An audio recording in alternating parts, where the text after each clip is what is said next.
Hello les amis, aujourd'hui on va parler des avions.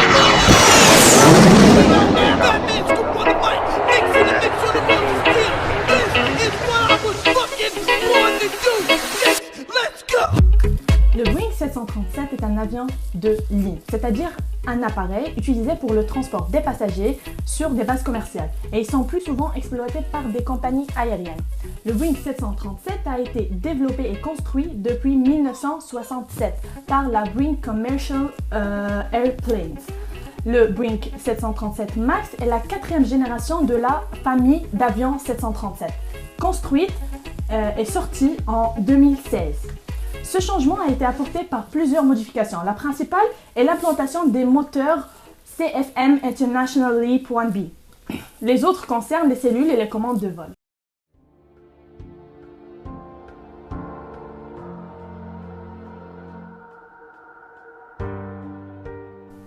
Le 29 octobre 2018, un Boeing 737 MAX 8 opérant le vol 610 Lion Air vers l'aéroport d'Epati Amir s'abîme en mer de Java juste après 13 minutes du décollage.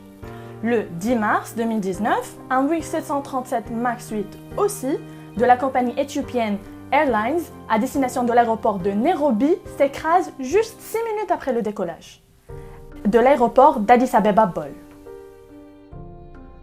Selon plusieurs enquêteurs, ce modèle 737 a été construit à partir de plusieurs recherches pour un but bien précis, économiser le carburant. La compagnie Boeing a mis des moteurs plus importants mais qui sont beaucoup plus en avant par rapport à l'aile et qui ont une forte puissance. Le défaut de ces moteurs, c'est que le remplacement lève le nez de l'avion. Pour ceci, Boeing a mis deux capteurs à l'avant de l'avion qui sont limités à un certain angle. En dépassant cette limite, l'avion décroche et chute. Une autre hypothèse pourrait s'offrir à nous. Les pilotes sont-ils suffisamment formés pour piloter ce type d'engin? De plus, selon certains pilotes interviewés par Le Monde et qui ont décidé de conserver l'anonymat, ils se plaignent du manque de formation de l'appareil, surtout concernant le système anti-décrochage. Les pilotes ont reçu une formation assistée qui se nomme CBT, Computer Based Training, sur ordinateur, qui leur permet de se familiariser avec l'appareil et qui dure 2 heures. Après ça, ils reçoivent un diplôme numérique qui les félicite.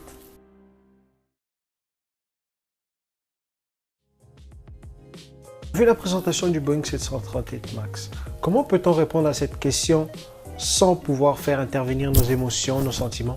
Puisque en les faisant intervenir, nous avons une réponse qui est logique, qui est d'arrêter les vols. On va aller dans une bibliothèque afin de regarder dans les livres philosophiques. Téléportation. Ah non. Ah ouais, c'est la droite.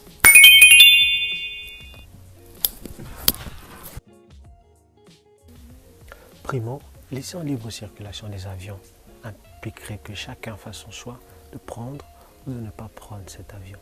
Ce qui s'accorde totalement avec le libertarianisme, puisque un libertarien, il a la complète propriété de son corps. Il décide ce qu'il veut avec son corps. Secondo, arrêter les vols impliquerait que les hommes n'aient pas la totale liberté. Il serait imposé de choisir quelque chose. Cela ne s'accorde pas du tout avec l'éthique libertarienne. Pour un libertarien, l'État ne peut pas lui imposer de faire quelque chose. Le conséquentialisme repose tout d'abord sur le résultat, c'est-à-dire lors de la situation, ce n'est pas l'action qui compte, mais c'est le résultat. Important de savoir quelle situation fera le plus de satisfaits ou d'insatisfaits. Si l'on décide d'arrêter le vol, cela n'engendrera pas forcément la satisfaction, mise à part pour les familles des victimes, mais plus de soulagement pour les plus craintifs et ne répond pas réellement à notre moral. Si l'on décide de faire continuer le vol 737 MAX, cela permettra d'éviter une masse de licenciements pour les travailleurs, faire éviter une faillite pour l'entreprise et pour les voyageurs, ça leur fera éviter de se tourner vers des compagnies beaucoup plus coûteuses. Merci beaucoup d'avoir regardé notre vidéo. Je vous demande surtout de laisser un pouce bleu et de pouvoir vous abonner.